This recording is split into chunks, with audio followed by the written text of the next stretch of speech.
कविता लोक के संस्थापक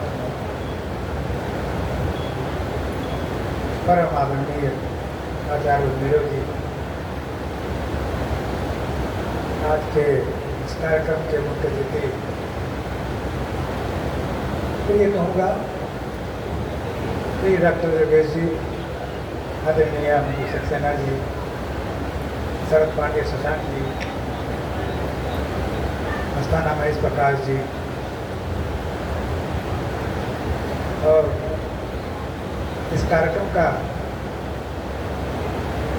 ताली में संचालन कर रही भारती पायल जी। अभी आदरणीय नीरव जी ने कहा कि झपकी नहीं आई किसी को, इतनी तालियां बजवाई कि कहाँ से झपकी क्यों ले पाता है।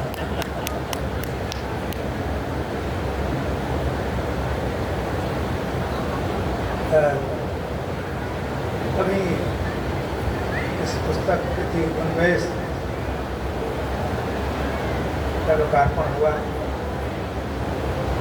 जैसा कि बताया हमारे गुरुताओं ने, आचार्य ने बताया, उन्मेष दोहों का संकलन है, उसका संपादन किया है आचार्य जी ने। और ये दोहे सामान्य दोहे नहीं, ये दोहे लीक से हट करके हैं। और आप सब सुन रखे हैं, लीक छोड़ तीनों चले, जाय और सिंह सपूर। तो दोहे तो बहुत लिखे गए, लिखे जा रहे हैं। और जैसा पाएंगे कि आजकल दोहे बहुत लोकप्रिय हो रहे हैं। और मैंने ये पाया कि अभी हमारे सुरेशम गुप्त श्याम जी ने 3000 दोहे लिखे हैं। 3000 काट पीट के उसको जो प्रकाशन कराया उन्होंने है, 400-500 दोहे कराया है। कितने लिखे हैं? 1600 लिखे हैं। अरे गुना कर दिए 3000 हो जाएगा। 2 पंक्तियाँ होती है ना,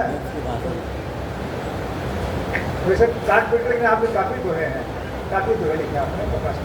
तो दोहे हमने ये पाया मंचों से कि अब जो गजलकार है वो भी अपनी भूमिका में दोहे सुनाते हैं। और दोहे किसी मामले में किसी शेर से कम मारक क्षमता वाले नहीं है। तो पहले तो मैं सादर बधाई देता हूँ आचार्य नीरव जी को इस नवाचार के लिए।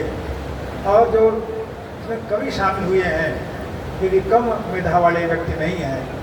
उन्होंने दोहे से भी छेड़छाड़ करने की हिम्मत, साहस दिया आचार्य जी ने। और उन्हें छेड़छाड़ करके उसको काफ़ी अदीब के फॉर्मेट में ले आना आसान बात नहीं है। वैसे ये दोहा बहुत इतना कम स्पेस देता है, विचार बड़े रहते हैं और स्पेस इतना कम रहता है, गुंजाइश नहीं रहती। केवल 13-11 का चक्कर नहीं है, उसमें चौकल तिकल दिकल उसका भी समावेश रहता है। तो इतना आसान नहीं कि 13-11 लिख के आप फसल पा गए, उसमें फिर ले आना समांत और पदांत ये बहुत कठिन काम है। बड़ा अच्छा लगा शीला वर्मा जी ने लिखा है और हमारे लखनऊ के कुछ स्थानीय कवियों ने भी इसमें प्रयास किया है। तो मैं बैठे बैठे अभी अपने दोहे निकाल लिया था, मैं कुछ कन्वर्ट कर पाऊँ इसमें, नहीं कर पाया, उसको समय नहीं था। मैं प्रयास किया कि मैं एकाध दोहे कम से कम कन्वर्ट कर लूँ इस जो सनातनी पदार्थ दोहे हैं इसमें मैं कन्वर्ट कर पाऊँ, लेकिन नहीं, वो शब्द नहीं मिल पाया। तो मैं आचार्य नीरव जी की क्या प्रशंसा करूं। हालांकि हम लोग चिराग तले अंधेरा है, हम समझ नहीं पा रहे हैं कैसा व्यक्ति कोई है जिसकी पहचान अंतर्राष्ट्रीय स्तर पर है। राष्ट्रीय स्तर पर भूल जाइए, जो एक अथॉरिटी है, एक लाइब्रेरी है, वो किसी को पूछना हो तो उससे पूछे। जो शिक्षक जैसे कहते हैं सही मामले में वो साहित्यिक शिक्षक है। और अभी एक साल से मेरी बहस हो गई, कल परसों में गजलकार थे लखनऊ में जाने वाले, गीतिका को उन्होंने नहीं, गीतिका को आप समझ नहीं रहे हैं। उन्होंने गीतिका भी समझा है, मतलब आचार्य जी इसको गीतिका उन्होंने समझा, खूब समझाया गीतिका। मैं सब बहस कर सकता हूँ कि गीतिका, हमने कहा इतनी बस बात मान लीजिए आप, गीतिका के प्रवर्तक हमारे आचार्य नीरव जी हैं।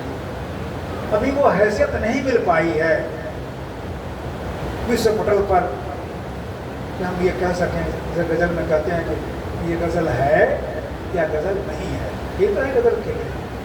उसमें भी बड़े रिपट हैं, बड़ा गज़लकार कह देगा अरे छूट ले लिया कह दिया, लेकिन कहते ना ये गज़ल है या गज़ल नहीं।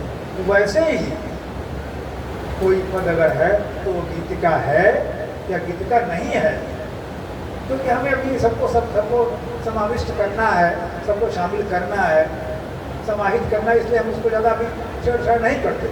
लेकिन तमाम लंबी बस हो गई थी, मेरे संग वो नीरव क्या नाम नीरज जी ने कहा बहुत लोगों ने नाम बहुत लिया, किसी ने विधान बनाया क्या, और आप तो केमिस्ट्री के रहे हैं, कोई भी सिद्धांत में प्रतिपादित होता है पहले सिद्धांत रखा जाता है, तो कसौटी को कसते हैं, डिफरेंट चीज़ों को एक्सप्लेन करते हैं उसके आधार पर कि आपका जो विधान बना है, जो नियम बना है, क्या उस कसौटी को पूरा करता है, तो आपने अपने विधान बनाया, कसौटी से कसा, उदाहरण दिए उन्होंने, जितने पुराने रखना है कसौटी कसा है, वो गीतिका है।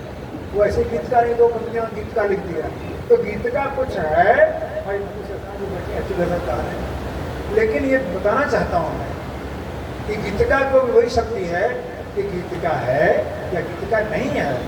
तो गीतिका के 3 अवयव हैं मुख्य रूप से, हालांकि आचार्य देव कहना चाहिए, मैं कह रहा हूँ 3 अवयव हैं मुख्य रूप से कि हिंदी शब्दों का वर्चस्व। तो देखिए गीतिका की विशेषता है इतनी नहीं है कि उन्होंने विधान बना दिया, ये बात कुछ और आगे बढ़कर ही जो बात नहीं कही जाती वो ले आप उसमें शामिल करें। हम क्या कर रहे हैं, हिंदी चिल्ला रहे हैं, हिंदी हिंदी क्या कर रहे हैं, हर एक नया कवि शायर हुआ जा रहा है। हम अरमानी का इसी भाषा की किसी हर एक नया कवि कितना आकर्षण गज़ल का है, निश्चित रूप से आकर्षण है। एक नया कवि शायर हुआ जा रहा है, मैं आलोचना नहीं कर रहा हूँ, लेकिन बात मैं उजागर करना चाहता हूँ।